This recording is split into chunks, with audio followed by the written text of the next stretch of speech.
Anderson, because Anderson is a huge name. It's like, and he's talking the talk that, you know, that is kind of what we're talking about. He's talking about doing super fights.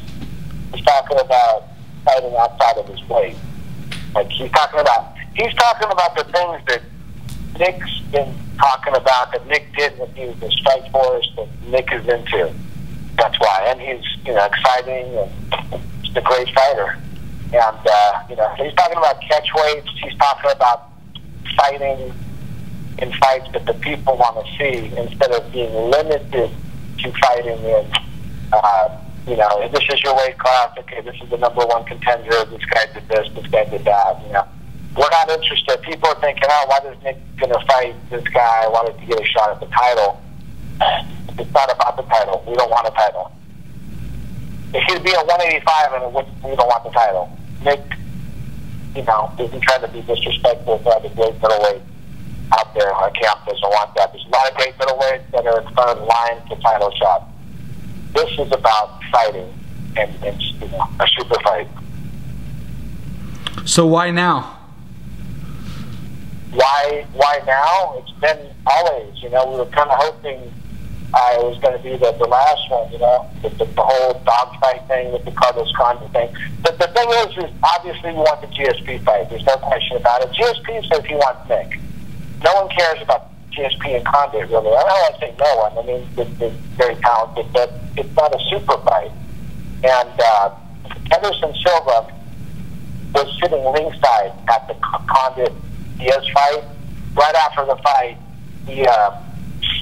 he said, no, that was bullshit. Nick won that fight. You know, he was there, Chuck Liddell. All these guys were like, no, man, that was a joke. Nick won that fight. So, in my mind, that's not a loss. It's like the judges thing. Like the Pacquiao fight, the same type of thing. When Pacquiao won, that, you know, it's kind of like that. Everybody wants to see the fight. You got to get the fight. The fans see the fights they want to see. I was asking, who thought of this matchup? Was it you or was it Nick? It was Nick. And you would obviously never take a fight that you didn't think Nick could win. What is it about Anderson Silva's game that makes you think Nick is a solid matchup? Geez, you know, I think that Nick can definitely win this fight, depending on what weight it was in. I would ultimately, me looking at this fight, what would interest me is the catch weight if they met in the middle. 178 pounds. You know, right between the two is what I'm thinking. You know what I mean? Even if they meet in the middle, are you worried about the size difference? Oh, definitely. But you know what? I mean, that guy likes to, you know, do like 5 rounds, assume he's going to knock you out, kind of go from there. You know what I mean? How do you think that Nick matches up against Anderson on the ground, and who possibly would have the edge? I think Nick is better than him, but Anderson is underrated, you know. What about boxing and stand-up? Who do you think has the better stand-up? Yeah. Same thing? Michael. Well, you know, to expand on what I said a little bit, it's Anderson, I've watched his ground game, and the best thing he does is he's defensive when he's in a bad position. And you can see him take a breath and go, okay, I'm in a bad position, let me calm down. When Chael Sonnen had him mounted, he didn't panic. He didn't say, I got to get the hell out of here. You know, the first fight was the same thing. He was taking shots, and he was trying to move a little bit, and he was just trying to focus. He does stuff that a lot of super experienced jiu-jitsu people do. He's not a technical guy in the sense of jiu-jitsu in one sense, but in another, his experience makes up for it. And he doesn't panic, and he takes his time to stay out of a bad position, to not make a bad position worse. That's what he does. And he's good like that. And he tries to get out, and he knows when to slow down, and he knows when to explode.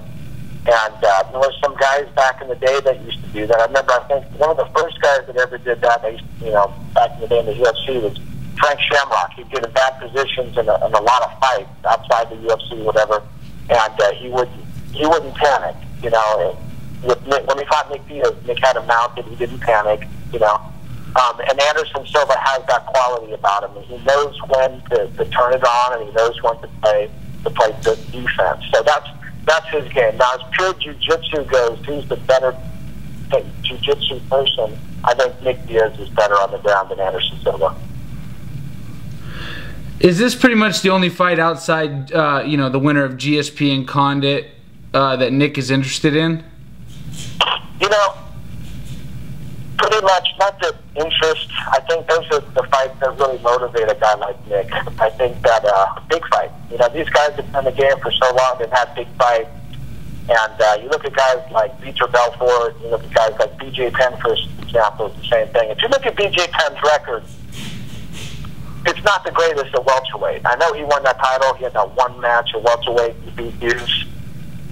And you look at his record, you know, but people don't care. It's like, okay, he's had one win in what, the last 5 welterweight fights, get a draw with Fitch. The thing about it is he comes to fight, and he shows so much skill standing and on the ground, you know, that people truly, truly appreciate him as a fighter. And that's why he's headlining with, Rory McDonald. And, you know, I want to watch that fight. You put BJ on a card, I'm watching that fight because it's so damn good. So does a rematch? Does a rematch with BJ interest you at all, as far as Nick's concerned? No, it doesn't. I was actually on the phone with BJ yesterday. You know, I was talking to Rick McDowell, who was with BJ, was right next to him, and kind of yelling back in the phone, and not in a bad way, but we actually, you know, I told him I was rooting for him.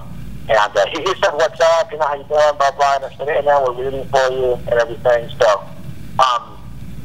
I don't think Nick wants to fight BJ. And I don't think BJ wants to fight Nick. I don't. I mean, that fight happened. It had, I think, for history, it had to happen. But BJ is a great guy. And like I said, anytime BJ is fighting, I'm watching.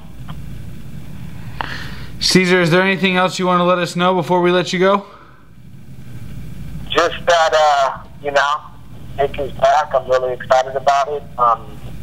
And I think Anderson Silva is going to want this fight too. And if the fans want it, hey, there's only one other person in the way of that. That's named Dana White. So we got to just let that guy know, look, we want that fight. Actually, it would be great. Actually, Ed Soares says that he actually likes the matchup. When do you think it could potentially go down if it were agreed to relatively soon? It could go down tomorrow, and I'm not even joking about that. Okay, it could literally go down whenever they want it. The thing is I know Nick is on a suspension in Nevada, but there is absolutely zero jurisdiction outside of Nevada. None. They have none. They want to pretend that that's how it happens. Okay, and if I got a second, I want to, you know, kind of explain about that a little bit. Nick can fight in Brazil. Nick can fight in the UK. Nick can fight wherever. He would love to fight Japan, Brazil, and Europe. Those would be great. Send them out there. Boxers do it all the time when they're on suspension. Nick is not on a medical suspension. Nick is on a marijuana suspension, which, you know, remember Tyson Griffin got 0 days suspended in Tennessee.